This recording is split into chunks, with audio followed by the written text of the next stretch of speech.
खबर बुलंदशहर से है, जहां पर डिबाई तहसील के मदरसे में चल रही गलत गतिविधियों में बरारी गांव में मदरसा चलाने वाले एक शख्स ने अकरम व उसके परिवार को ठग लिया। जब अकरम द्वारा उसका विरोध किया गया तो वहां के मुस्लिम समुदाय के लोगों ने उसके ऊपर दबाव बनाया, जहां पर उसने अपनी शिकायत जिलाधिकारी और एसएसपी को दी। उनका कहना है कि वहां पर तंत्र मंत्र की विद्या के द्वारा उसको ठगा गया और वहां पर बाहर से आने वाले देश विदेश के लोगों के द्वारा फंडिंग की जा रही है। वह बाहर का रहने वाला व्यक्ति है। बरारी गांव के एक लड़के को उसने गोद ले लिया है, जिससे कि वह गाँव का नागरिक बन सके। इसके वहाँ रहने से वहाँ पर मरीजों की लाइन लगी रहती है। उन मरीजों को बेवकूफ बनाकर ठगा जाता है। अनेक गलत गतिविधियों पर सक्रिय रहता है और अपने गोद लिए पुत्र से मदरसे का संचालन कराता है। वह खुद संगठन का संचालन करता है। अपने आप देश विदेश में जाकर फंडिंग भी करता है, जिसका विरोध करने पर अकरम को डराया और धमकाया गया। अकरम काफी परेशान है। हमारे संवाददाता नितिन सिंह राजपूत ने अकरम से बातचीत की। आइए देखते हैं बुलंदशहर से नितिन सिंह राजपूत की खास रिपोर्ट। क्या नाम है आपका? जी अकरम अली नाम है मेरा। आप एसएसपी ऑफिस आए हैं, क्या मामला है? मामला ये है, कुछ दिन पूर्व में मुझे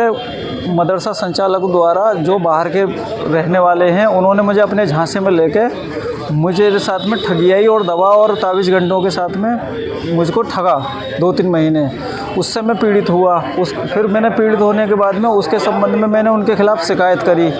उस शिकायत पे उनके खिलाफ़ कोई कार्रवाई नहीं हुई। फिर अब वो मुझ पर दबाव बना रहे हैं पिछली शिकायत को वापस लेने का, कि तुम इस शिकायत को वापस ले लो। मैं इस संबंध में पिछली शिकायत की प्रतिलिपि और नई अपने जो वो मुझसे दबाव बना रहे हैं उसके संबंध में उनकी जांच व कार्रवाई करवाने के संबंध में मैं एसएसपी साहब के ऑफिस आया हुआ हूँ, जिससे कि ये जो बाहर के लोग आकर और इस तरीके के भ्रम फैला रहे हैं, जिस तरीके से मुझको प्रताड़ित किया है और भ्रम फैलाया है और मेरा जैसा आर्थिक नुकसान और मुझे मेंटली नुकसान दिया है, उनकी खूब जांच कराकर जो भी उचित कानूनी कार्रवाई है वो की जाए। मदरसा संचालक जो हैं वो कहीं बाहर के रहने वाले हैं। वो गांव बरारी के कुछ लोगों के संरक्षण से वहाँ एक बच्चे को आकर गोद लेते हैं। फिर वो उसके जरिए अपना जरिया जमाते हैं, वहाँ पे जरिया जमाते हैं।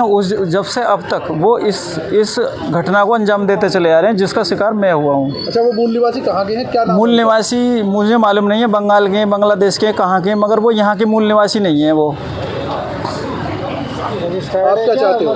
मैं ये चाहता हूँ कि जो लोग बाहरी आकर ऐसे धंधे कर रहे हैं, गोरख धंधे और काले जादू टोने कर रहे हैं और लोगों को पीड़ित कर रहे हैं, जिस तरह मुझे पीड़ित करा है, भविष्य में किसी को पीड़ित ना कर पाएँ, उन पर सख्त कानूनी कार्रवाई हो उच्च स्तर से। मैं ये चाहता हूँ और मुझे न्याय मिले। मदरसे पे कोई नाम नहीं है, कुछ नहीं है, बेनामी मदरसा है और उसमें बच्चे पढ़ते हैं। उसका किसी के पास कोई रिकॉर्ड नहीं है, क्योंकि मदरसा मेरे गांव के मेरे पड़ोस के होने के नाते मुझे उनकी सब गतिविधियों जैसी उनकी गतिविधियाँ, मुझे उनकी गतिविधियों पर संदेह है। इस कारण से मैंने शिकायत करी और मैं खुद प्रताड़ित करा उन्होंने मुझको।